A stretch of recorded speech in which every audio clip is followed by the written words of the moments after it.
عثمانی میں لکھا ہوا ہے، خط عثمانی کہیں یا رسم عثمانی کہیں، پہلے جو عرب تھے نا ان کو اعراب سے مراد، اب آپ یہی پوچھ رہے ہیں نا کہ زبر زیر پیش کس، ہاں یہ بعد میں لگے ہوئے ہیں کہ یہ حجاج بن یوسف کے زمانے میں۔ اس کی وجہ یہ ہے کہ پہلے عرب جو ہے اعراب کے ساتھ عربی نہیں پڑھتے، ان کو سمجھ میں آ جاتی، حتیٰ کہ نقطے بھی نہیں ہوتے تھے ان کے، نقطے بھی نہیں ہوتے تھے، ہاں ان کو سمجھ آ جاتی تھی، وہ قیاس کے ذریعے سے قرینہ جو موجود ہے اس سے سمجھ جاتے کہ یہاں یعلمون ہے کہ تعلمون ہے۔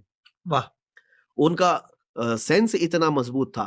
ابھی آپ اردو زبان ہی کو لے لیں، اردو زبان میں کون سے اعراب لگائے جاتے ہیں؟ صحیح بات ہے، لیکن آپ پڑھ کر کے سمجھ جاتے ہیں، بہت اچھا سمجھا دیا آپ نے، آپ سمجھ جاتے ہیں، مثال دے کے سمجھا دیا آپ نے، آپ کی زبان ہے، آپ کو سمجھ میں آ جاتا ہے کہ آپ جیسے ایک مثال اگر میں آپ کو بتا دوں کہ اگر جو ہے کورا لکھا ہوا ہے تو آپ اس کو کورا نہیں پڑھتے، آپ کا سینس یہ بتاتا ہے کہ کورا ہی ہے۔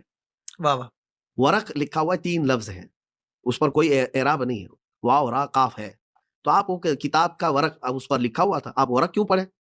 ویرق کیوں نہیں پڑھے؟ آپ واہ واہ واہ، ویرق کیوں نہیں پڑھے؟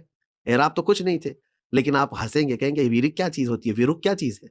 کتاب کا جب لکھا ہوا تو ورق ہی ہو سکتا ہے، تو اتنا سینس آپ کی زبان کا آپ کے پاس ہے۔ تو عرب جو ہے وہ عربی میں اس سے زیادہ سینس رکھتے تھے، تو ان کو اعراب کی ضرورت نہیں تھی، حاجت نہیں تھی، اس لیے اعراب نہیں تھے اس کے اندر۔ صحیح، لیکن جب اعاجم یعنی اجمی حضرات اسلام میں داخل ہونے لگے، جن کی زبان عربی نہیں تھی، اب وہ فارس کے ہوں یا پھر دیگر علاقوں کے ہوں جن کی زبان عربی نہیں تھی، جب وہ داخل ہونے لگے تو پھر اب ان کو پڑھنے کے لیے دشواریاں آ سکتی ہیں، تب پھر ان کی سہولت کے لیے قرآن پاک کے اعراب لگا دیے گئے، زبر زیر پیش اور پھر نقطے وغیرہ سب، جیسے آج ہم بھی اجمی ہیں، ہم بھی قرآن پاک کے ان اعراب کے ساتھ ہی پڑھیں گے، تو یہ اعراب کی کیفیت جو ہے یہ بعد میں آئی ہوئی ہے۔ سبحان اللہ، لیکن اس کا مطلب یہ نہیں ہے کہ قرآن پاک میں یہ زیادہ کیا گیا ہے۔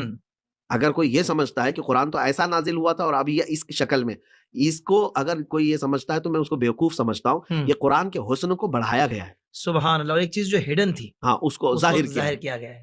کیا بات ہے مفتی صاحب، اللہ آپ کو جزائے خیر عطا فرمائے۔